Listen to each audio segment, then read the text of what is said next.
Sebenarnya agak disayangkan di bulan Agustus tahun lalu, Xiaomi Indonesia secara resmi menghentikan produksi Redmi Note 10 ini. Kabar yang beredar saat itu adalah karena langkanya chipset yang dipakai HP ini. Saat itu memang lagi tinggi-tingginya kasus COVID-19, sehingga banyak produsen pabrik komponen HP, terutama chipset yang mengistirahatkan sementara karyawannya, guna mengurangi penyebaran kasus COVID-19. Dan inilah yang membuat chipset itu langka pada saat itu. Dan kalau untuk sekarang mulai normal sih seperti biasa. Seperti yang kita tahu, padahal Redmi Note 10 ini baru beberapa bulan saat itu rilis di Indonesia dan hype-nya juga sangat tinggi. Ada beberapa orang yang berkomentar kayak gini, ya bang, padahal bulan ini rencana mau beli Redmi Note 10 sih, tapi kok udah nggak ada barangnya ya. Mungkin beli Redmi Note 10s aja kali. Ya itu komentarnya, dan itu tahun lalu sih. Mungkin di berbagai store offline saat itu masih ready stock ya beberapa unit, tapi harganya kemungkinan akan jadi naik beberapa persen dari biasanya. Dan kalau ditanya di tahun sekarang, masih ada nggak kira-kira barunya? Saya bisa bilang susah bro nyarinya, bahkan nyaris nggak ada. Udah saya telusuri di e-commerce seperti Shopee, Tokopedia, tapi jarang sekali seller yang ada ini HP. Bahkan untuk kondisi bekas sekalipun susah banget nyarinya. Yang ada hanya Redmi Note 10s dan Redmi Note 10 5G yang digadang-gadang memang sebagai generasi dari Redmi Note 10 ini. Nah, ini yang membuat saya tertarik membahas HP ini. Walau sudah genap 1,5 tahun launching, ternyata HP ini masih jawara.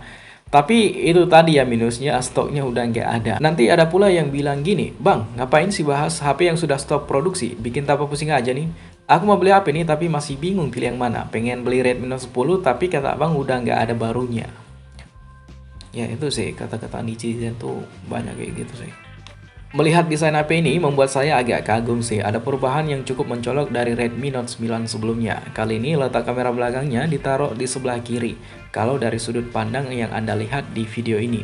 Susunan kameranya mirip dengan kebanyakan HP Xiaomi lainnya, seperti Mi 11 dan Mi 10T. Dan untuk back covernya agak saya sayangkan sih, Xiaomi kembali ngasih kita HP berbahan bodi plastik. Padahal di Redmi Note 7 dan Redmi Note 8 sebelumnya itu udah cakep banget mah. Dia udah pakai kaca Corning Gorilla Glass 5 pula, itu mantap banget sih. Ini kok dikasih plastik ya. Mungkin ini adalah salah satu yang dikorbankan Xiaomi untuk memberikan panel AMOLED di HP ini. Untuk finishingnya sendiri dibuat kayak ngedoff polos dan halus, tapi ini mudah banget sih ninggalin bekas sidik jari. Apalagi untuk pilihan warna yang sedang saya pegang ini, sangat mudah banget kelihatan bekas sidik jarinya nempel. Jadi kita harus ekstra lapin ini HP. Kalau nggak rela, HP ini dipasangin case. Karena kalau dipasangin case bakal banyak calar sih di sebelah kiri yang dekat frame-nya. Itu sih minusnya kalau dipasangin case. Upgrade yang terasa besar di HP ini adalah panel yang diusung sudah AMOLED. Upgrade yang benar-benar banyak ditunggu oleh Mi fans sih, dan saya juga sih nunggunya. Berbeda dengan seri pendahulunya Redmi Note 9, di HP ini sudah mantap lah. Apalagi untuk harganya saat rilis hanya dibanderol 2,5 juta. Untuk displaynya sendiri, HP ini mempunyai layar berukuran 6,43 inci dengan resolusi yang sudah Full HD+. Kualitas warna dan ketajaman yang dihasilkan udah mantep banget sih di kelas harganya. Mungkin ini adalah salah satu yang terbaik. Sekarang kayaknya udah ada yang nyalip kali ya. Untuk keperluan nonton film, streaming Netflix, nonton YouTube ini masih enak banget. Layar yang bagus ini juga ditunjang oleh kualitas audio yang sangat bagus. Saya rasa Redmi Note 10 ini sudah pakai dual speaker stereo. Speakernya berada di bagian bawah dan atas yang mampu ngasih suara lumayan ngebas. Saya nggak kategorikan kesempurna sih, tapi ini sudah hampir menyentuh 90% dari apa yang kita perluin untuk sebuah HP. Oh ya, Redmi Note 10 ini juga sudah diproteksi oleh kaca Corning Gorilla Glass 3 di bagian depannya. Jadi aman lah dari goresan tipis-tipis. Tapi kalau nekat mau goresin langsung pakai pisau ya tetap tegores sih. Lagian ngapain gores-goresin HP, kan nggak ada kerjaan lah. Kecuali memang nggak disengaja, itu barulah. Fitur lain yang sudah oke di HP ini adalah sudah ada sertifikasi IP53 yang artinya sudah tahan dari percikan air dan debu. Percikan ya, bukan di bawah berendam. Kalau di bawah berendam sih pasti demam nih HP, jadi nggak hidup lagi lah. Nanti pasti langsung ke tukang servis dan diponis mungkin ganti apa gitu ya. Di bagian kanan kita akan menemukan tombol power sekaligus sensor fingerprint yang kecepatannya juga sangat cepat ya dan akurat. Palingan kalau tangan kita lagi basah dan berminyak sih, baru saat itu ada kesalahan saat membaca sidik jari. Di sebelahnya kita akan menemukan tombol volume up and down yang feel tekannya saya rasa biasa aja sih. Ini kayak tombol yang murah banget sih. Pindah ke sebelah kiri ada lubang tempat slot SIM yang jumlahnya sudah triple slot, 2 SIM plus micro SD. Jadi aman dipakai berbarengan.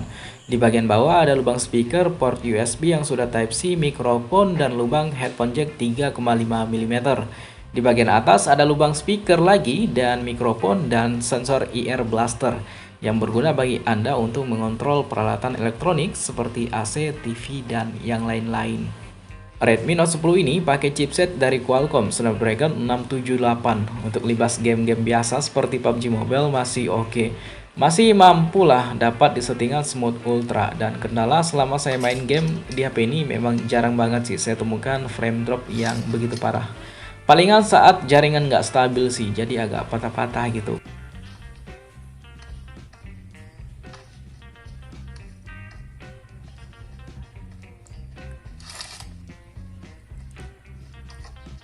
Untuk game Mobile Legends juga masih dapat di settingan tertinggi Ultra, jadi mantap lah.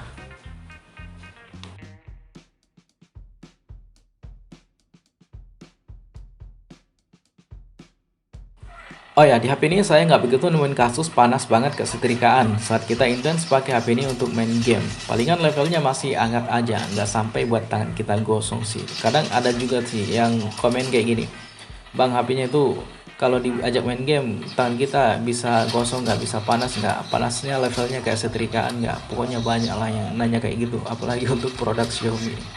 Entah apalah maksudnya, tolong. Emang betul sih kan.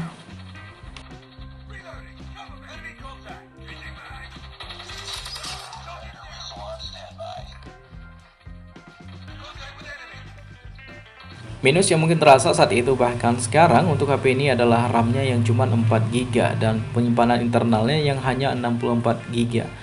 Asli sih, di tahun 2022 ini sudah masuk kategori kecil. Seiring memang tiap tahun aplikasi akan terus-menerus mendapatkan update.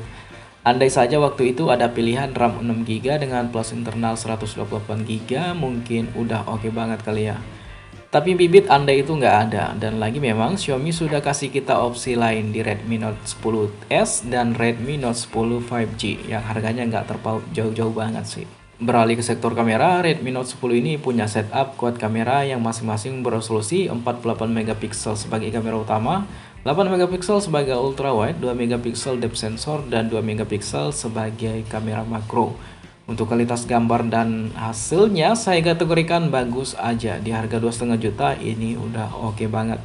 Untuk perekaman videonya bisa sampai 4K 30 fps dan di resolusi 1080p bisa sampai 60 fps.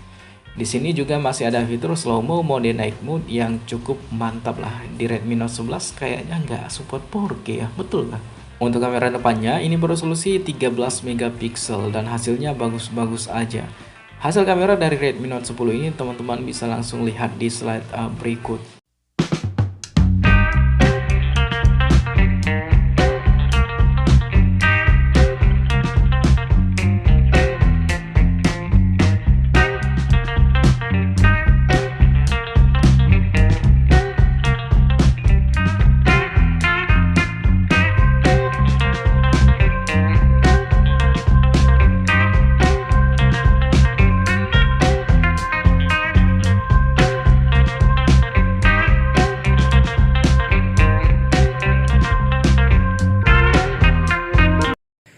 Ya oke, jadi ini adalah hasil kamera belakang dari Redmi Note 10 di resolusi 1080p 60 fps.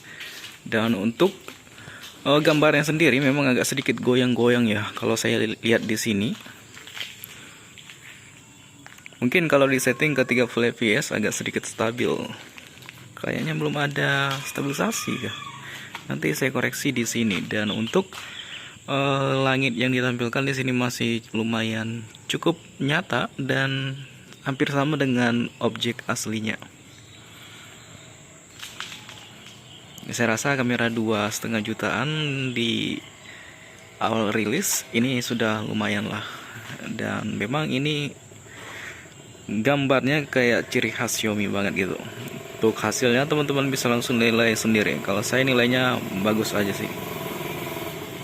Kesimpulan akhir dari Redmi Note 10 ini, yang sudah pensiun, HP ini worth it banget bahkan sampai tahun sekarang. Tapi sayang udah nggak ada barunya lagi dan sudah rilis Redmi Note 9 beberapa bulan lalu. Tapi untuk kondisi bekas, saya rasa HP ini juga masih worth it kok. Mungkin di range harga 1,7 jutaan masih oke nih. Kalau bisa dapat di harga 1,5 juta lebih mantap sih. Tapi biasanya yang jual segitu batangan sih. Jadi hati-hati ya kalau beli HP itu batangan. Apalagi sistemnya COD di satu kota. Mungkin takutnya sih barang curian atau gimana. Jadi hati-hati aja. Kalau ada boxnya pun ya periksa dulu emailnya apakah sama. Layarnya yang sudah AMOLED pakai Snapdragon 678 yang udah terkencang di kelas harganya saat itu, dan penurunan performanya di tahun sekarang juga nggak terlalu begitu banyak. Kualitas kameranya yang dirasa masih mantap. Dukungan fast charging 33 watt yang ngebut membuat HP ini masih layak dimiliki di tahun sekarang. Kalau ada yang nanya gini, Bang, kenapa suka review HP bekas? Terus saya jawab, sekarang targetnya masih itu bro, doain aja ke depannya. Atau kalau mau sponsorin, bolehlah kita kerjasama. Ya mungkin ke depannya channel ini akan terus membahas HP bekas ya, yang mungkin nggak tahu lah arahnya, mungkin 1-2 tahun ke depan mungkin bisa bahas HP-HP baru lagi, cuman ya kompetitor banyak jadi susah bro. Oke, sekian pembahasan Redmi Note 10 dari KP Gadget kali ini. Like jika teman-teman suka dengan video ini dan dislike saja kalau nggak suka. Sampai jumpa di video berikutnya dan thank you.